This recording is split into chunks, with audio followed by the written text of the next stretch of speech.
Culture Day, c'est une plateforme de partage et d'échange de connaissances et de savoir-faire autour de l'alimentation. On organise des expositions, des projets dans l'espace public comme des projections, des moments de cultivation, des performances, des installations. On organise aussi des repas, des moments conviviaux de cuisine collective. Et notre projet principal, donc celui qui est le plus connu, c'est effectivement cette biennale Food Culture Days, qui se passe chaque 2 ans dans l'espace public de Vevey. Aujourd'hui, on est tous très heureux et heureuses de pouvoir faire un point en fait sur la trajectoire de Food Culture Days, sur ces 10 ans d'existence, parce que justement, on célèbre les 10 ans de travail sur le terrain et la 5e édition de la biennale Food Culture Days qui aura lieu du 5 au 9 juin 2025 dans l'espace public à Vevey. Durant ces 10 dernières années, on a surtout été à la recherche de notre rythme, de notre tempo, un peu comme une danse maladroite parfois. Et on est infiniment reconnaissant et fiers de pouvoir célébrer cette étape de notre existence avec vous, le public et avec notre communauté de pratique. Le Culture Day, ça a commencé sous forme de festival de 3 jours avec une dizaine d'artistes. Ensuite, rapidement, on s'est posé des questions sur les temporalités. On s'est aussi posé des questions sur la notion d'écologie. Pouvait-on parler d'écologie sans parler d'écologie humaine? Et donc on est passé à partir de 2018 à un format biennal qui nous laissait un peu plus de temps pour la création et la réflexion des thématiques qui nous intéressaient. Et puis il y a eu la pandémie qui nous a obligés de nous questionner et de repenser nos formats. Donc on a proposé un format radiophonique en novembre 2020 et un format en ligne avec une plateforme qui s'appelle Depuis la cendre des forêts en 2021. Ensuite, on est revenu à un moment plus de recherche en 2022 et en 2023, on a enfin pu élaborer et conceptualiser l'édition un petit peu de nos rêves dans l'espace public, en présentiel, avec notre communauté de pratique. Durant la pandémie, on a également lancé notre plateforme éditoriale en ligne qui s'appelle Boca Boca, bouche à oreille ou bouche à bouche selon les affinités et les désirs. Et ça nous a vraiment permis d'étendre le rayonnement des artistes et des curatrices avec qui on travaillait en général à un public peut-être un peu plus large aussi, avec des temporalités de nouveau plus lentes et surtout de nous questionner et de faire écho à certaines thématiques qui nous stimulaient avec des perspectives situées. Prendre le temps nous a fait beaucoup de bien, notamment pour questionner la notion de succès, la notion de croissance, la notion de progrès aussi.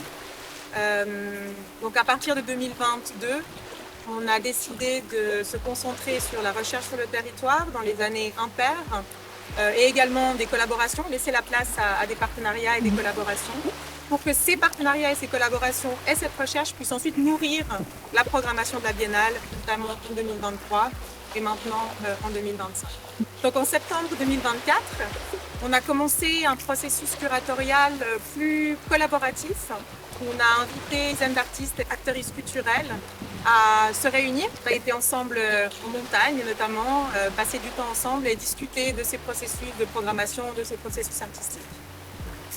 Le but vraiment, c'était de penser la Biennale 2025 comme une écologie de pratiques artistiques et culturelles où les artistes pourraient s'inspirer, mais également échanger sur certaines thématiques semblables, mais peut-être aussi complémentaires ou contradictoires. Tout ça pour dire qu'en 10 ans d'existence, Food Culture Days est passé d'un festival qui cherchait vraiment à montrer la multiplicité des pratiques artistiques et culturelles autour de la nourriture à une plateforme d'échange qui souhaite surtout privilégier des processus de création et de diffusion durables et simples pour tous et toutes. Et c'est pour ça que nous essayons toujours de nous questionner aussi sur nos pratiques au sein même de la plateforme.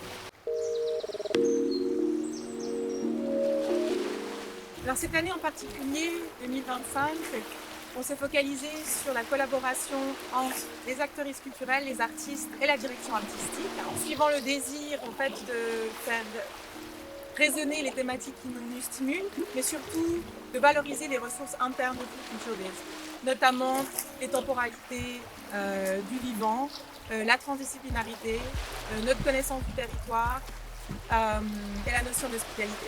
Depuis 2017, Food Culture Days s'efforce de repositionner le rôle des artistes et des acteurs culturels au sein des systèmes alimentaires notamment avec des savoirs émergents ou traditionnels. La complexité des défis auxquels notre société contemporaine doit faire face requiert non seulement une production de connaissances transdisciplinaires importante, mais surtout un engagement citoyen pour lui donner du sens. C'est pourquoi nous sommes convaincus que la plateforme culturelle et artistique of Future Days peut être une alliée des politiques sociales et culturelles sur un territoire, bien sûr en partenariat et en collaboration avec les structures qui font déjà un travail incroyable, notamment les associations. Les artistes avec lesquels Future Days collabore entendent et conçoivent tous et toutes leur œuvre comme des terrains d'expérimentation sociaux, techniques, économiques, mais toujours profondément poétiques. Leur processus de création est tout aussi important que le résultat final de l'œuvre. Alors cette année, c'est une grande étape, Future Days. Nous allons célébrer les 10 ans d'existence et de travail sur le territoire et la 5e édition de la Biennale, 5 au 9 juin 2025, dans l'espace public Brézin. On a toujours organisé 2 formats principaux ou 2 formats phares pour lesquels le public nous reconnaît et vient un peu Future Days.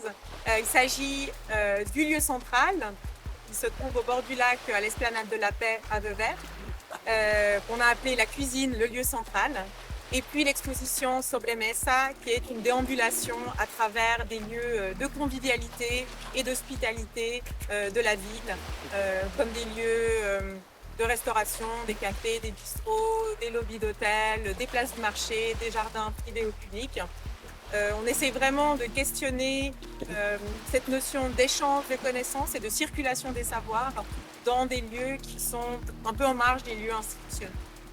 Cette 5e édition s'intéresse principalement à la notion de frontières, de bordures, de limites, qu'elles soient géographiques, disciplinaires et aussi planétaires. On s'intéresse également au rôle de l'art et de la culture face aux multiples crises qui se superposent. Et on fait cela toujours avec une sensibilité pour les pratiques qui s'engagent avec l'espace public. La programmation 2025 s'est construite sur un processus plus collaboratif cette année. Future Days a invité des artistes, des actrices culturelles dont la pratique nous stimule à passer du temps ensemble, à prendre du plaisir ensemble, autour de la table, dans les champs, sur le territoire qui se romand. Ça a été beaucoup d'écoute et aussi de mise en relation entre différentes personnes. Ça a été beaucoup de fine-tuning, comme on peut dire. Je crois que les ingrédients magiques de ces processus plus collaboratifs, c'est vraiment la présence, l'écoute, le soin et avant tout la disponibilité. Une des priorités de la programmation de cette année, c'était aussi de rester en contact avec la réalité propre au vivant, les temporalités propres au vivant, d'aller à la rencontre des personnes qui travaillent avec la terre, avec les graines, avec les plantes, et vraiment d'être attentifs à ce qui se passe dans leur quotidien et comment est-ce qu'on peut aussi les soutenir et les inclure à la conversation. Ensuite, quelque chose qui a toujours été très important tout au long de l'existence de Future Days, c'est la volonté de combiner les savoirs, les différents types de savoirs, qui soient ancestraux ou émergents, que ce soit des savoirs de personnes qui pensent l'alimentation, que des personnes qui travaillent avec leur corps ou avec leurs mains. Et bien sûr, en allant au-delà des dichotomies, surtout, et en ne hiérarchisant pas, surtout, ces différents types de savoirs. Alors que la frontière entre la réalité et la fiction devient de plus en plus fragile, je crois que cette 5e édition de la Biennale Future Days est avant tout une invitation à revenir à nos sens, à revenir à la sensualité de tout ce qui nous entoure, de notre environnement, et aussi de tout ce qui peut nous réveiller depuis l'intérieur. À un moment où je crois nous sommes tous un peu à la recherche d'une orientation émotionnelle, je voulais aussi remercier les artistes et les actrices culturelles de sans cesse nous pousser à traverser, à dépasser les limites et les frontières de notre imagination.